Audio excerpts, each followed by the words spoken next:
there is one part in talks where Bhagavan says that he's referring to the Tao Te Ching, and he says, Laozi says that stillness is sort of, someone was asking about stillness as found in the Laozi, and he said that stillness is not inertness.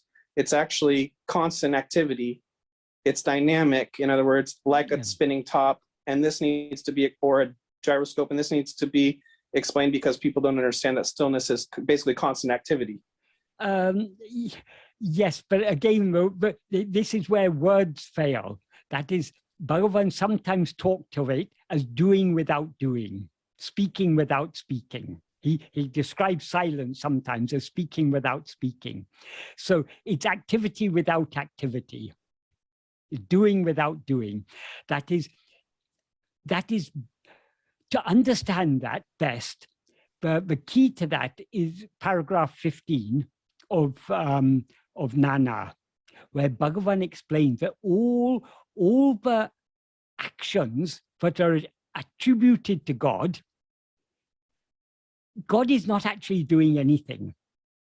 It's all these actions, the creation, sustenance, dissolution, tirodhana, the veiling, and the grace, all these happen by the mere special nature of his presence. In other words, by his mere being. Bhagavan never does anything. God never does anything.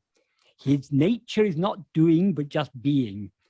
But by the power of his mere being, everything is happening. He gives the analogy of the sun, which rises without liking, desire, or effort. But in its presence, so many things happen on earth. And he also gives the analogy of a magnet.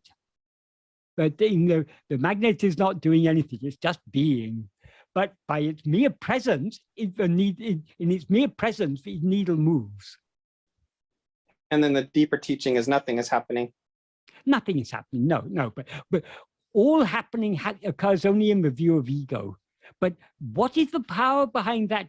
All that happening? It is mere being of Bhagavan.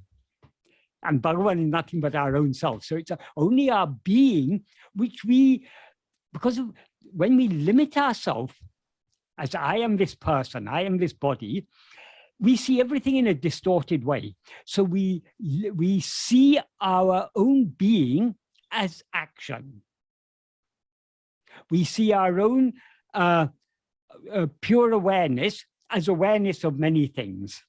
We see our own the infinite happiness that we actually are as a mixture of pain and pleasure. And the infinite love that we are becomes likes, dislikes, desires, aversions, and so on, hopes, fears, and so on. So everything gets distorted when we limit ourselves. The true state is only that state in which there are no limitations. And when there are no limitations, in the state of infinitude, that is the state of Advaita, non-duality. Because there cannot be any... Advaita means there's one only without a second. Ekam eva advityam. Only the infinite can be one only without a second. Because there cannot be anything other than the infinite. So long as you've got finite things, you've got the appearance of otherness, of duality, of multiplicity.